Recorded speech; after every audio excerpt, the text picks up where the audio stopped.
One summer, I don't remember exactly when, I remember playing at my cousin's house, which was in the same subdivision as mine. It was just the four of us, me, my cousin, and her two friends. I was the youngest. The house had 2 floors, so we liked to play hide and seek. Then we'd switch to watching cartoons until we got hungry, and then went downstairs to check if there was food. Well, there was no food available in the house, so we decided to buy Halo Halo, a famous dessert here in the Philippines, outside the subdivision instead. My cousin's house was a bit far away from the store, so we took a lot of time walking there. We bought one each, and then we decided to go home. Then my cousin thought that we should do something stupid. There was this big house with a big blue gate and a doorbell near the store. She said that we should do a ding-dong ditch, and the rest of us thought that it was funny, so we did. The side of the house had a small passage, so I went in there to hide while the 3 older kids did the ding-dong ditching. They rang the doorbell twice, and no one answered. On their 3rd try, a big, fat, bald guy appeared. He was shirtless with glasses and black shorts. He had a big tummy and white skin. Most importantly, he was holding a gun. The man looked like a foreigner, but he shouted, "Why do you keep pressing it without stopping?" Then he raised his hand and started firing. My cousin and her friends ran, but I was still there, so shocked I couldn't move. After a few seconds, I realized that I had to run too, or else I was going to very likely die there. I ran and I ran, but the other 3 were already very far away from me. I tried running even faster, even though I was scared and crying, could barely see.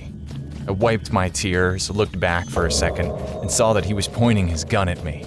He fired. Fortunately, I tripped at that moment, and the bullet missed me. Then I stood up and ran even faster.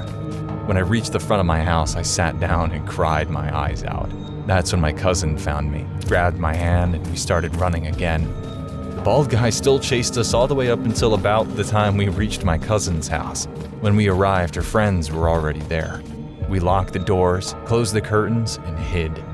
We saw the bald guy looking for us through gaps in the curtains. When he didn't see us, fortunately, he went away. I don't know if my cousin and the other 2 still remember this, but I still remember it, and I told my mom once. I often think about just how close I came to dying that day.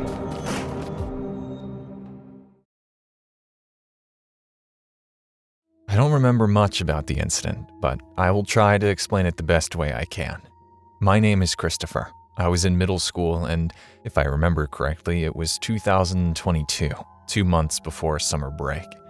My middle school had 2 stories and 1 elevator. Even though it was for staff only, some students got permission to use it. Most of my classmates in the school just liked to cause trouble, starting fights, vandalizing the restrooms for social media clout, picking on the other students.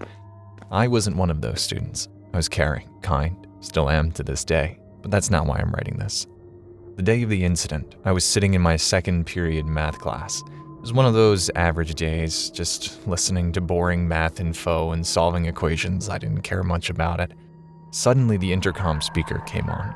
I figured it was some kind of administrative announcement, but that's not what it was.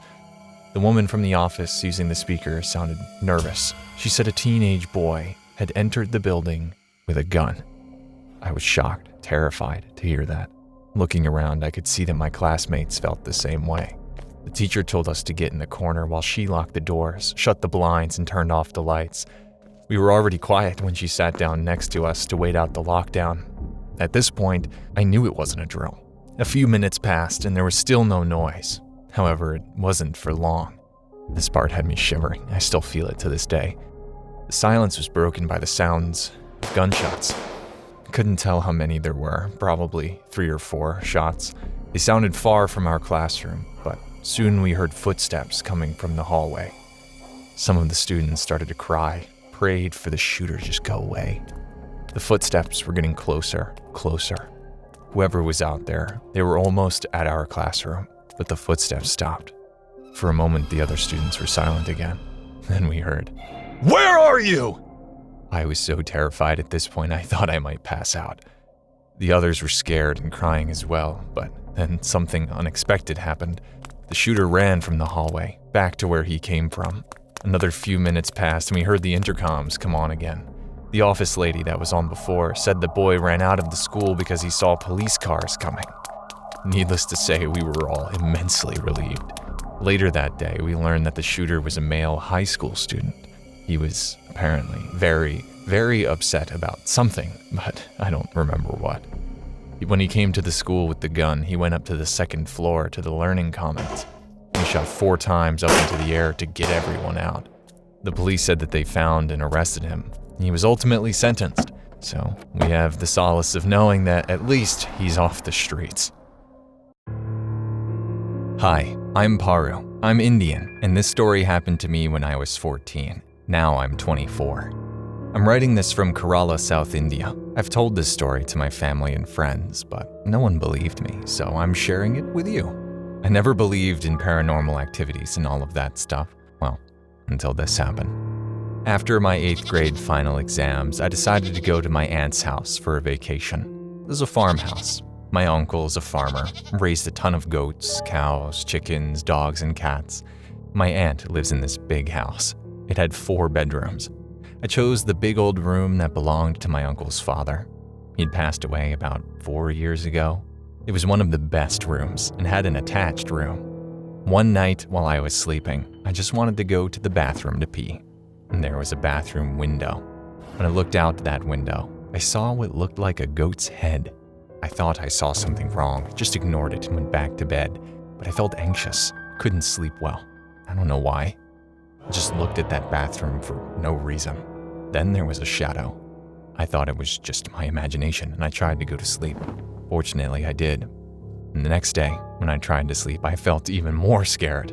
Then when I went to sleep, I couldn't move because of sleep paralysis. And in that sleep paralysis, I saw a figure. Couldn't tell who it was, but I could tell that its eyes were red. The figure watched me for a few minutes, touched my nose. When it touched it, it hurt so much. I cried, tried to wake up from my sleep paralysis. And when I finally did, the figure disappeared. I don't remember what happened next. When I woke up the next morning, I thought it was a nightmare. Didn't pay much attention to it. When I went to the bathroom, brushed my teeth and looked in the mirror, I freaked out because I saw a wound on my nose. I remembered that figure had touched my nose the night before. When I touched the wound, it hurt so bad, I ran to my aunt. I told her, and she laughed at me, made fun of me.